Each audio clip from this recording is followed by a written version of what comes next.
गौरी शिवाय वराय अंजनी केसरी सुताय च अग्निपञ्चकजाताय मङ्गलं श्रीहनुमते। वैशाखमासे कृष्णायां दशम्यां मन्दवासरे पूर्वाभाद्रः प्रभूताय मङ्गलं श्रीहनुमते।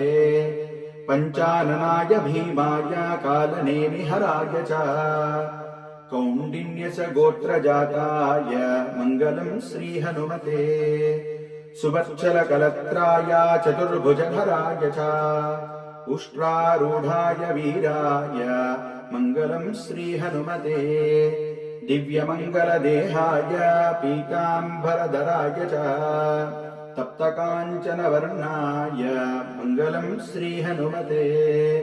करुणारसपूर्णाय फलभूपप्रियाय च माणिक्यहारकण्ठाय मङ्गलं श्रीहनुमते।